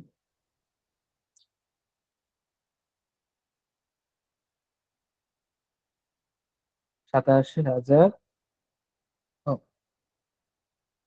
ইন্টু হচ্ছে প্রত্যেকটা গ্রামে ধরলাম আমরা হচ্ছে 5 জন করে কি করছে, যে হচ্ছে ভলেন্টিয়ার দিচ্ছে শেখানোর জন্য।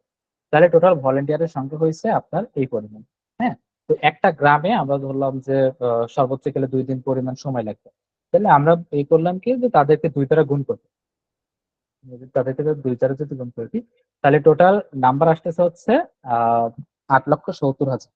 মানে টোটাল একটা গড় হিসাবে 8,70,000 আহ ধরেন হচ্ছে ভলেন্টিয়ার হবে। তো প্রত্যেককে ধরেন এই এতদিনে আপনার কি করা হয়েছে, একটা আনুমানিক একটা কস্ট দেওয়া হয়েছে, যে 200 টাকা বা 300 টাকা বা এরকম একটা কস্ট আছে। তাহলে সেইগুলোকে যদি আমরা যদি একটা হিসাব করি, তাহলে সেক্ষেত্রে দেখবেন যে আপনার কাছে খরচটা অনেকাংশে কমে যাচ্ছে। হ্যাঁ, আপনার কাছে আপনি যে হাজার হাজার কোটি টাকা খরচ করতেছেন, তো সেই হিসাবে যদি আমরা যদি এখানে যদি কম্পেয়ার করি, তাহলে দেখবেন যে আপনার খরচটা অনেকাংশে কমে যাচ্ছে। তো অনেকাংশে যখন কমে যাচ্ছে, এই বিষয়টা যখন একবার শিখে ফেলতেছেন, তখন আপনি একদিক থেকে যেমন এটাকে শেখাচ্ছেন, পাশাপাশি দেখা যাচ্ছে এটা ডে বাই ডে আর কোনো খরচ নেই। আপনার ইভিএম মেশিনের খরচ নেই, আপনার অন্যান্য কোনো কিছুর আর খরচ নেই। তো এইভাবে যখন খরচগুলো যখন রিডিউস হয়ে যাচ্ছে, তখন আপনার এই ভোটিং সিস্টেম গুলো কি হচ্ছে, যে আপনার কি নিজেকে নিজে কি করতেছে, পাওয়ার আপ করে ফেলতেছে। তো ডে বাই ডে যদি ব্লক চেইনকে যদি এইভাবে যদি ই করা যায়, যে কাজ করানো যায়, তাহলে দেখা যাচ্ছে কি আমাদের যে যে অন্যান্য যে খরচগুলো আছে সেগুলোকে অনেকাংশে বাঁচাই ফেলতে। হ্যাঁ, আপনার এখানে দেখা যাচ্ছে যে মানুষদের কর্মসংস্থানে কিছুটা চলে আসবে, কিন্তু দেখা যাচ্ছে কয়দিন আর কি করবে, কয়দিন করবে? ওই যে বললাম না যে 2 দিন যদি প্রত্যেকটা গ্রামে যদি 5 জন ব্যক্তি যদি কষ্ট করে, তাহলে সেক্ষেত্রে দেখা যাচ্ছে কি আহামরি 2 দিনের মধ্যে হয়ে যাচ্ছে। আর অন্যান্য দিনগুলোর ক্ষেত্রে তারা তাদের নিজস্ব যে কাজগুলো করবে। এখন মেন বিষয় হচ্ছে কি যে প্রত্যেকটা দেশ তাদের যে চালিকা শক্তি আছে, তাদের যে প্রধান সোর্স আছে, সেটাকে যদি তারা কন্টিনিউ করতে না পারে, এই ডিজিটাল মাধ্যম বা অন্যান্য কোনো মাধ্যম সেই দেশকে বেশি দূর আগে নিতে হবে। তো বাংলাদেশের মেন ফান্ডামেন্টালটা কি, মেন সোর্স যেটা হচ্ছে কৃষি। তো এখন সাধারণ মানুষ যদি কৃষি যদি না করে, আপনার সাথে যদি ডিজিটালাইজ যদি করে, এই দেশ কোনোদিন উন্নতির পথ দেখবে না। অর্থাৎ আপনার কৃষি কৃষি আপনি উন্নত, আপনি কৃষি প্রধান দেশ হলো, আপনার সবকিছু বাইরে থেকে আনতে হচ্ছে। আপনার যতগুলো বীজ আছে সবগুলো বীজ বাইরে থেকে আনতে হয়, হাইব্রিড বীজ, চাইনিজ বীজ, তারপর রাশিয়ান বীজ, এভরিথিং সবকিছু আপনার হচ্ছে বাইরের দেশ থেকে আনতে হয়। তাহলে বাংলাদেশ কিভাবে কৃষি প্রধান দেশ হচ্ছে? হচ্ছে না তো। তো আপনি বাইরের দেশ প্রধানই হয়ে যাচ্ছেন। হ্যাঁ, আপনি নিজেদের কৃষি প্রধান দেশ হচ্ছেন না। তাহলে আপনি কিভাবে উন্নত হবেন? আপনার যে রিজার্ভ গুলো থাকতেছে, আপনি যে বিলিয়ন বিলিয়ন ডলার রিজার্ভ করবেন, কিভাবে করবেন? আপনার রিজার্ভ গুলো যাচ্ছে কিভাবে? আপনি যখন বাইরের দেশ থেকে কোনো কিছু ইম্পোর্ট করতেছেন নিজের দেশে, তখন ওই যে ডলারটা আপনি ওই বাইরে খরচ করে ফেলতেছেন, সেটা আপনার রিজার্ভ থেকে কেটে যাচ্ছে। এমনি এমনি দেওয়া যাচ্ছে না। তো এই যে যখন রিজার্ভ থেকে কেটে যাচ্ছে, এটা যখন আপনি কৃষি প্রধান দেশ হয়ে যাবে, তখন দেখা যাচ্ছে আপনার অন্যান্য খরচগুলো কি হচ্ছে, ইম্পোর্ট করতে হচ্ছে। আপনার ধান যদি পর্যাপ্ত পরিমাণ করতে পারেন, তাহলে আপনার সেই ক্ষেত্রে ধান নিজের দেশে, আমাদের দেশে যে পরিমাণ অ্যাবিলিটি আছে সেইভাবে যদি ধানকে যদি চাষ করা হইতো, বা ধানকে যদি চাষ করা হয়, তাহলে এই দেশে ধান আমদানি করতে হতো না, বরং কিছুটা রপ্তানিও করা যেত। পাশাপাশি হচ্ছে পাট। পাট হ্যাঁ রপ্তানি হচ্ছে ঠিক আছে, কিন্তু ওই পরিমাণ উৎপাদন কিন্তু হচ্ছে না। পাশাপাশি অন্যান্য যে সবজিগুলো আছে সেগুলো তো পর্যাপ্ত পরিমাণে হচ্ছে, আলো পর্যাপ্ত পরিমাণে হচ্ছে না। হলেও সেগুলো কি হয়ে যাচ্ছে, যে বিভিন্ন কারণে নষ্ট হয়ে যাচ্ছে। কেন? সাধারণ মানুষের এতটুকু পরিমাণ নলেজ নাই যে কিভাবে সেটাকে সংরক্ষণ করবে। তারপরে হচ্ছে পেঁয়াজ আমদানি করতে হচ্ছে, কিন্তু বাংলাদেশে যদি ওইভাবে যদি পেঁয়াজ কি করা হতো, চাষ করা হতো ভালোভাবে, যদি সবকিছু যদি চাষ করা হতো, এখন বাইরের দেশ কেন আমাদের দেশে এক্সপোর্ট করতেছে, কিভাবে করতেছে? তারা তো তাদের দেশে স্বয়ং সম্পূর্ণ ভাবে সবকিছু কভার করতেছে। কি তাদের দেশে কি বেকারত্ব আমাদের দেশ থেকে কি বেশি নাকি? কম তো অবশ্যই, ঠিক না? বা তাদের দেশের জমিগুলো আরো বেশি অনর্গল, বাংলাদেশের মাটি সব থেকে বেশি উর্বর। কিন্তু তারপরও বাইরের দেশ কেন করতেছে, কেন আমাদের দেশে এক্সপোর্ট করতেছে? রিজন হচ্ছে এতে যে আমরা চাচ্ছি, আর ওরা চাচ্ছে আমাদের দিতে, আর আমরা চাচ্ছি ওদের থেকে নিতে। আমরা সবসময় চাচ্ছি যে আমরা বাইরের দেশে যাইতে, অথবা আমরা বিভিন্ন টেকনোলজির উপরে ডিপেন্ড করতে। কিন্তু দেখা যাচ্ছে কি যে বাইরের দেশটা, তারা কৃষি প্রধান দেশ না হলেও তারা কৃষিতে অনেক দূর আগায় গেছে। ঠিক আছে, আমরা কৃষি প্রধান দেশও আমরা আগাইতে পারি, কিন্তু তারা আগায় দিয়েছে, তো সেই জন্য আমরা আগাইতে পারতেছি না। তো যেটা বললাম যে ব্লক চেইন কারো চাকরি খাবে না। কেন খাবে না? কারণ দেশের মেন চালিকার শক্তি কৃষি। আপনি কৃষিতে ফোকাস করেন, পৃথিবীতে যত যুদ্ধ লাগুক যাই লাগুক না কেন, যে মানুষ তো খাইতে হবে। একটা মানুষ ধরেন এই 20, 23, 24, 25 বছর পর্যন্ত সে মার্কেট করছে, ধরলাম গত 3 বছর ধরে সে মার্কেট করছে, তার কাপড় চোপড় আছে। এখন সে যদি টাকা পয়সা যদি টানাটানি থাকে, সে ওই পুরাতন কাপড় চোপড় দ্বারা চলতে পারবে। তার যে বস্ত্রের চাহিদা আছে, যে কাপড়ের চাহিদা আছে, সেটা সে মিনিমাইজ করে ফেলতে পারবে, নো প্রবলেম। কিন্তু যে খাবারের যে চাহিদা আছে সেটা কোনোদিন মিনিমাইজ করতে পারবে পারবে না। তো সেই ক্ষেত্রে আপনি যখন টেকনোলজি নিয়ে কাজ করতেছেন, বাইরের দেশে যখন এই যে গ্লোবাল যে ওয়ার গুলো হচ্ছে, এগুলোর কারণে কিন্তু টেকনোলজির উপরে কিন্তু অনেক বেশি প্রেশার পড়তেছে। সেক্ষেত্রে বিভিন্ন কোম্পানি কি করতেছে, কর্মী ছাঁটাই করতেছে, বিজনেস তো হচ্ছে না। যারা বড় বড় এই টেকনোলজি কারা পরিচালনা করতেছে, যে মিডল ইস্টের যে বিভিন্ন দেশগুলো আছে তারা পরিচালনা করতেছে, বা তারা সব থেকে বেশি কভার করতেছে। যেমন হচ্ছে ধরেন ইসরায়েল সব থেকে বেশি কভার করতেছে, পাশাপাশি হচ্ছে আপনার ইরান, ইরাক, তারপরে হচ্ছে সৌদি আরব, এগুলো সব থেকে বেশি করতেছে ইন্দোনেশিয়া। কিন্তু দেখা যাচ্ছে কি যুদ্ধের কারণে এগুলো সবকিছু কি হয়ে যাচ্ছে, রিডিউস হয়ে যাচ্ছে। পাশাপাশি যে আপনার যে নৌ চলাচল বা হচ্ছে জাহাজের যে মালামাল আনা নেওয়া, এগুলো কিন্তু এখন অনেক কমে গেছে। তো বিজনেস তো কমে যাচ্ছে ধীরে ধীরে। তো বিজনেস যখন কমে যাচ্ছে, একটা বিজনেস কি, একটা ডিজিটাল বিজনেস হলো কি, সেগুলাকে আসমান থেকে কোনো কিছু হাওয়া এনে কি আমাদের কাছে বিক্রি করতেছে? না, তারা প্রোডাক্ট বিক্রি করতেছে। প্রোডাক্ট গুলো কিসের মাধ্যমে বিক্রি হচ্ছে? আপনি ডিজিটালি প্রোডাক্ট বিক্রি করতেছেন, ডিজিটাল মাধ্যমে ডিজিটাল টেকনোলজি ইউজ করে বিক্রি করতেছেন, কিন্তু বিক্রি করা প্রোডাক্টটা যাচ্ছে কার মাধ্যমে, কিসের মাধ্যমে যাবে? বিমান অথবা কি জাহাজের মাধ্যমে। কিন্তু বেশিরভাগই যায় কিসের মাধ্যমে? জাহাজের মাধ্যমে, কারণ খরচ কমে যায়। এখন জাহাজ যদি এক দেশ থেকে আরেক দেশে যদি নাই যায়, জিনিসটা বিক্রি হবে কিভাবে, বিজনেস চলবে কিভাবে? বিজনেস তো চলবে না। তো বিজনেস না চলে ডিজিটাল টেকনোলজি কিভাবে চলবে? চলবে না। তাহলে এখন আপনি ডিজিটাল, আমি মানা করতেছি না আপনি ডিজিটাল টেকনোলজিতে যান, আমি এতটুকু বলতেছি, আপনি ডিজিটাল টেকনোলজিতে থাকেন আর আপনার দেশটা যে প্রধান দেশ সেটার উপরে কিছুটা ফোকাস করেন। কৃষি প্রধান দেশ, কৃষিতে আপনি কি একটু ফোকাস করেন, কিছুটা চাষাবাদ করেন। আপনার কাছে যদি আহ কত জমি কিনা টাকা না থাকে, তাহলে আপনি আরেকজনের সাথে কন্ট্যাক্ট করেন যে আমি তোমার জমিতে চাষ করবো, তুমি এত পার্সেন্ট নিবে, তুমি এত পার্সেন্ট নিবে। এখন এটাও যদি ইনভেস্টমেন্ট করার যদি উপায় যদি আপনার কাছে না থাকে, আপনি ভিক্ষা করেন। হ্যাঁ, আপনার কাছে যদি এই পরিমাণ ফান্ডও যদি না থাকে, আপনি ভিক্ষা করেন অথবা আরেকজনের গোলাম, অথবা বিভিন্ন জায়গাতে কাজ করেন। ঠিক আছে? তো একটা দেশ যে প্রধান দেশ সেইভাবে আপনাকে কভার করতে হবে। আমরা বাংলাদেশিরা শুধু এতটুকু চাই, মানে ওই যে বলে না যে অনেক প্রবাদ বাক্য আছে কিন্তু সেগুলো আমার মনে নাই, যেটা হচ্ছে যে বলে ফুটলে বলতে নাই।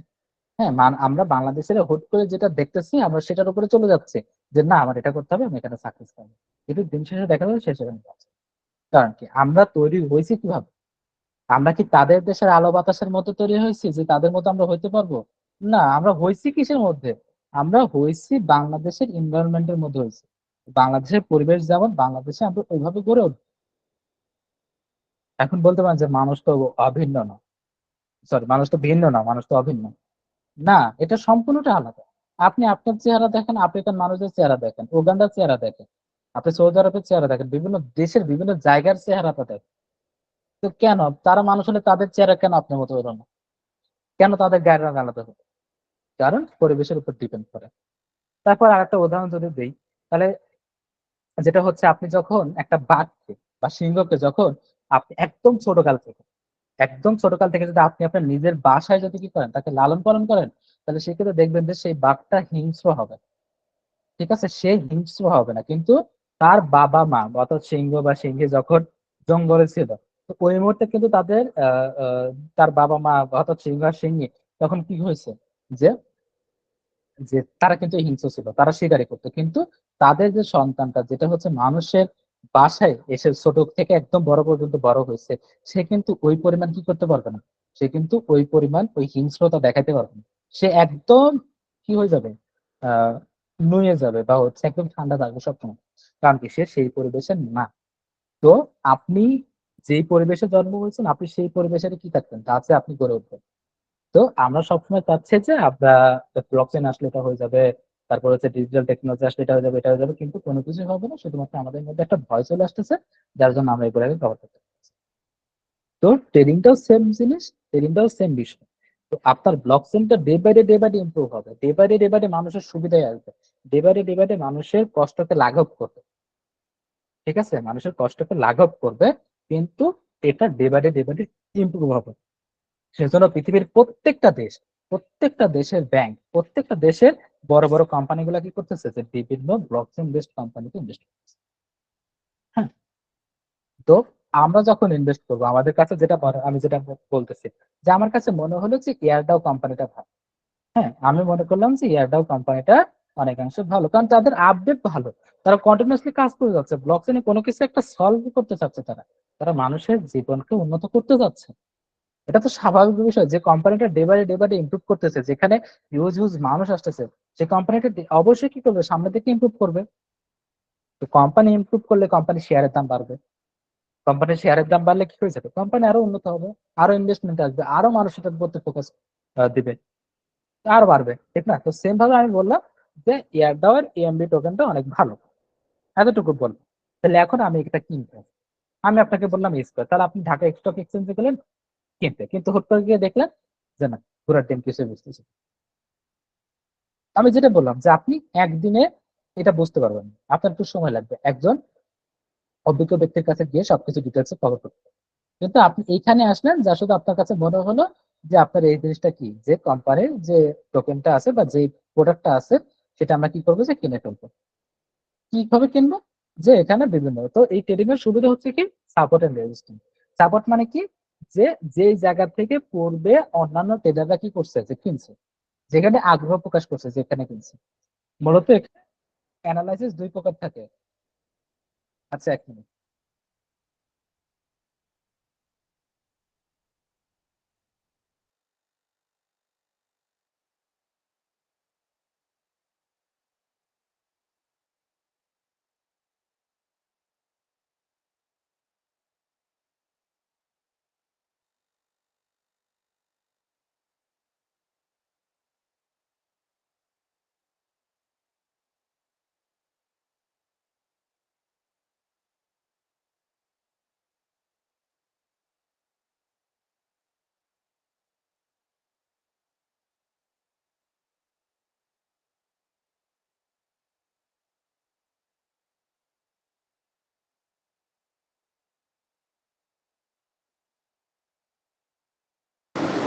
ওকে, আশা করি কথা শুনতে পাচ্ছি।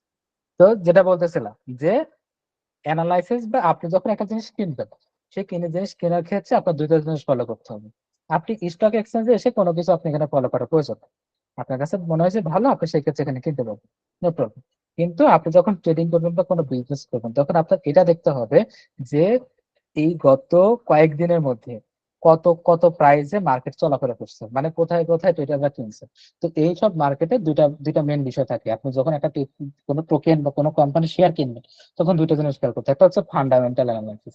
ফান্ডামেন্টাল মানে কোম্পানিকে চুজ করবো কেন, কোম্পানি কেন ভালো, কোম্পানি কি জন্য দাম বাড়বে, কোম্পানির শেয়ার কিভাবে শেয়ার ভ্যালু বাড়বে, এই সবগুলা বিষয় কি করতে হবে যে আমাদের সর্বপ্রথম জানতে হবে। তাহলে আমরা এয়ারটাও কোম্পানি সবকিছু জানলাম যে না, কোম্পানি ভালো, কোম্পানি এভরিথিং সবকিছু ভালো, আমার এখানে ইনভেস্ট করতে কোনো সমস্যা নেই। এতটুকু তো বুঝলাম। এখন আরেকটা বিষয় হচ্ছে কত টাকাতে কত কোন দামে আমরা কিনবো। তো এইখানে আসে হচ্ছে মেন বিষয়টা। এইখানে আসে হচ্ছে আমাদের এই যে এখানে যেটা আমরা বলছিলাম যে সাপোর্ট এন্ড রেজিস্ট্যান্স। সাপোর্ট মানে যেখানে সাপোর্ট দিচ্ছে, সাপোর্ট মানে হচ্ছে যেইখান থেকে আপনার কি হচ্ছে যে ডিমান্ড তৈরি হচ্ছে। ডিমান্ড তৈরি হলে কি হয়, জিনিসের দাম বেড়ে যাবে। তাহলে কোথায় ডিমান্ড হচ্ছে, তো এই মার্কেটের সুবিধা হচ্ছে যে ডিমান্ড এন্ড সাপ্লাই জিনিসটা বোঝা সহজ। তাহলে সাপ্লাই মানে হচ্ছে কি, সাপ্লাই মানে হচ্ছে আপনার কি হয়, মার্কেটে অ্যাভেলেবেল টোকেন চলে আসে, অ্যাভেলেবেল শেয়ার চলে আসে। যখন সবাই সেল করতেছে তখন সাপ্লাই বেড়ে যাচ্ছে। আর ডিমান্ড কি, ডিমান্ড হচ্ছে যখন সবাই চাচ্ছে, অর্থাৎ সবাই যখন কিনে ফেলতেছে তখন আবার ডিমান্ড বেড়ে যাচ্ছে, এবং তখন আমার প্রাইসটাও কন্টিনিউয়াসলি বেড়ে যাচ্ছে। তাহলে এএমবি টোকেনটা আমি কিনবো ঠিক আছে, কিন্তু কোন দামে কিনবো এটা চুজ করার জন্য মূলত আমাদের অ্যানালাইসিস করতে হয়, সেটা হচ্ছে টেকনিক্যাল অ্যানালাইসিস। একটা করলাম ফান্ডামেন্টাল অ্যানালাইসিস, যেটা কোম্পানির গভীর থেকে গভীর পর্যন্ত আমরা যাচাই করলাম। আর একটা করতেছে হচ্ছে টেকনিক্যাল অ্যানালাইসিস। টেকনিক্যাল অ্যানালাইসিস প্রাইসের সাথে কি করে, ডিপেন্ডেবল। তো যখন আপনার টেকনিক্যাল অ্যানালাইসিস যখন আমরা করবো, তখন সর্বপ্রথম আমাদের মাথায় রাখতে হবে সেটা হচ্ছে কি, যে সর্বপ্রথম আমাদের মাথায় রাখতে হবে হচ্ছে সাপোর্ট এন্ড রেসিস্ট্যান্স। তো সাপোর্ট জিনিসটা হচ্ছে কি, সাপোর্ট জিনিসটা মূলত হচ্ছে যে আপনার যেই জায়গা থেকে বায়াররা বা ট্রেডাররা বা ইনভেস্টররা কন্টিনিউয়াসলি কেনা শুরু করতেছে। এখন বলতে পারেন যে আমরা হুট করে যে কোনো জায়গা থেকে কিনলে হচ্ছে না, না যে কোনো জায়গা থেকে কিনলে হচ্ছে না। আমরা সাপোর্টের মাধ্যমে বুঝতে পারি যে পূর্বে ট্রেডাররা বা ইনভেস্টররা কোন প্রাইসে কিনছে। সবাই হুট করে এসে হুট করে কিনে না, দুইটা অ্যানালাইসিস করে, ফান্ডামেন্টাল আর একটা হচ্ছে টেকনিক্যাল। টেকনিক্যালি মানে হচ্ছে যে কোন কোন প্রাইস লেভেল গুলা হচ্ছে ভালো ইনভেস্ট করার জন্য। তো আমরা এই ক্ষেত্রে এখানে এসে যদি দেখি, তাহলে দেখবো যে আমাদের যে এই যে বর্তমানে যে লেভেলে আছে, দাম কত আছে, এই যে এখানে চার যদি আপনি খেয়াল করি, তাহলে আমরা এখানে দেখবো যে বর্তমানে দামটা আছে এই জায়গাটা, ঠিক না? কিন্তু এই যে জায়গাটা আছে, আমরা যদি খেয়াল করি যে পূর্বেও কিন্তু এই জায়গা থেকে মার্কেট উপরে দেখে গেছে, এই জায়গা থেকে মার্কেট উপরে দেখে গেছে, তারপরে যদি খেয়াল করি এই সব জায়গা থেকে মার্কেট উপরে গেছে, মানে এই লেভেলটা কি স্ট্রং একটা সাপোর্ট। সাপোর্ট মানে হচ্ছে যেখানে সবাই কিনতেছে, যেখানে ডিমান্ড বেশি। সাপোর্ট মানে ডিমান্ড, আর হচ্ছে রেসিস্ট্যান্স মানে হচ্ছে সাপ্লাই। অর্থাৎ এই জায়গাতে কি করতেছে, সবাই কিনতেছে, কোম্পানি ভালো, সবাই এখন এই জায়গা থেকে কিনছে, পূর্বেও কিনছে এখনো কিনছে। তো ট্রেডিং এর ক্ষেত্রে আমাদের পূর্ববর্তী চার্ট ফলো করতে হয়। অর্থাৎ যেসব জায়গাতে ট্রেডাররা আগে কি ছিল, ইন্টারেস্টেড ছিল যে না আমার এএমবি টোকেনটা এইসব জায়গা থেকে দামে কিনলে আমার একটু পত্তা পাবো। ওই যে মনে আছে যে যে ফাস্ট ফুডের কথা, আমি কোন জায়গাতে গেলে আমি সব থেকে কম দামে পাবো, তাহলে আমার সেটা বুঝতে হবে সেটা কোথায়, সাপোর্ট কোথায় আছে সেই জায়গাতে। এই জায়গাতে সাপোর্ট আছে মানে আপনার সাথে সাথে অন্যান্য সকল ট্রেডাররা এই জায়গাতে এই লেভেলটাতে কি করবে, সবাই হচ্ছে কিনতে আগ্রহী হবে। তো এই জায়গাতে যখন সবাই কিনতে আগ্রহী হচ্ছে, তখন কি হয়ে যাবে, সবাই যখন কিনা শুরু করতেছে, তখন বিক্রি করবে কে, বিক্রি করার মানুষ তো থাকতে হবে। বিক্রি করবে কে, বিক্রি করার মানুষ তো নাই। যখন ওই যে যেসব সকল ব্যক্তিরা বিক্রি করবে, তখন তারা কি করবে, তখন তারা দামটা বাড়াই দিবে। বলবে না, এখন তো তোমরা সবাই চাহিদা বাড়াই দিছো, তো আমি বিক্রি করবো না, কিন্তু তুমি যদি আমাকে একটু দাম বাড়ায় বেশি করে দাও, আমি তোমার কাছে বিক্রি করে দেবো। ঠিক আছে? কারণ এক একজনের ফ্যামিলিতে এক এক কন্ডিশন থাকে। কারো হয়তো বা এখন টাকা প্রয়োজন, সে এখন এসে সেল করে দিবে। কারো হয়তো বা পরশুদিন প্রয়োজন, সে এখন একটু বলবে যে আমি এত দামে সেল করবো। তখন আপনি বললেন যে না ঠিক আছে, তুমি আমাকে দিয়ে দাও। তো এইভাবে কি হয়ে যায়, এখান থেকে মূলত হচ্ছে সাপোর্ট লেভেল গুলাতে আপনার কি হয়ে যায় যে আপনার এখানে সবাই কেনাকাটা করে। সেজন্য সাপোর্টটা খুব বেশি ইম্পর্টেন্ট, কারণ সাপোর্টে আমরা বুঝতে পারি যে এখান থেকেই মূলত হচ্ছে সকল ধরনের এন্ট্রি বা সকল হচ্ছে কেনা শুরু করবে। ঠিক আছে? আর রেজিস্ট্যান্সটা হচ্ছে যে জায়গা থেকে প্রাইস ফিরে আসে, মানে যে প্রাইজে যাওয়ার পরে সবাই বিক্রি করে দেয়, মানে সবাই বিক্রি করা শুরু করে কোন প্রাইসে, দেখেন এই যে জায়গা থেকে, এই যে এই জায়গা থেকে দেখেন ডাউন হয়েছে, মানে উপরে গেছে, এই যে দেখেন চার্ট দেখেই তো বুঝতে পারছে উপরে গেছে, ঠিক না? তারপরে দেখেন আস্তে আস্তে নিচে নামবে, তার মানে কি এখানে রেজিস্ট্যান্স পেতে, এই যে এই জায়গাতে হচ্ছে আমার রেজিস্ট্যান্স। তার মানে কি এই জায়গা থেকে আমার প্রাইসটা কি হয়েছে ফিরে আসছে। এই জায়গা থেকে যখন আমার প্রাইস ফিরে আসছে তার মানে কি এখানে রেজিস্ট্যান্স। তো রেজিস্ট্যান্স মানে কি? এটা হচ্ছে সাপ্লাই জোন। সাপ্লাই জোন মানে কি এই জায়গাতে সবাই সেল করছে এবং মার্কেটে অ্যাভেলেবেল কি হয়ে গেছে টোকেন বা কোম্পানির শেয়ার অ্যাভেলেবেল হয়ে গেছে। মানুষের কাছে বেশি একটা টোকেন নাই, যা আছে কোম্পানির। তো কোম্পানির কাছে যখন থাকবে সেই জিনিসটার দাম কমে যাবে, ঠিক না? তো এটা হচ্ছে রেজিস্ট্যান্স। তো এই জায়গা থেকে মার্কেট পুরোপুরি নিচের দিকে আসছিল, তার মানে কি এখানে রেজিস্ট্যান্স। এই জায়গা থেকে মার্কেটটা ফিরে আসছিল, তার মানে কি এখানে রেজিস্ট্যান্স। এই জায়গা থেকে ফিরে আসছে, তার মানে এখানে রেজিস্ট্যান্স। প্রত্যেকটা ক্যান্ডেলে, প্রত্যেকটা চার্টে, প্রত্যেকটা মিনিটে, প্রত্যেকটা সেকেন্ডে, প্রত্যেকটা ঘন্টায় এক একটা করে রেজিস্ট্যান্স, এক একটা করে সাপোর্ট করে। তো আই হোপ আজকের ক্লাসটা এনজয় করতে পারছেন। আমি আমার সর্বোচ্চটুকু দিয়ে বোঝানোর ট্রাই করছি। ঠিক আছে, এখন কোনো কোশ্চেন থাকলে কোশ্চেন করতে পারেন। মাইক্রোফোন তো অন করে দেওয়া আছে। কারো কোনো কিছু জানার আছে কি?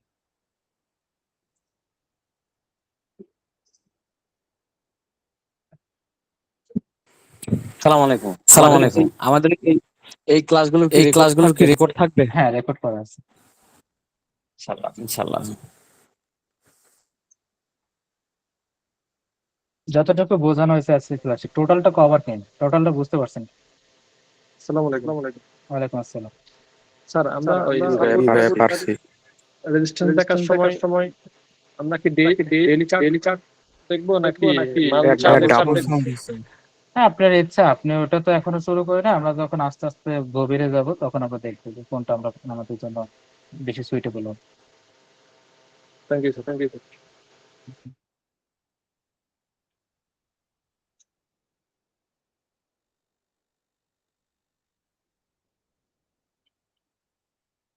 ওকে, রেকর্ডটা আপলোড করে দিন, সমস্যা নেই, আগামীকালকে দিবেন ইনশাআল্লাহ।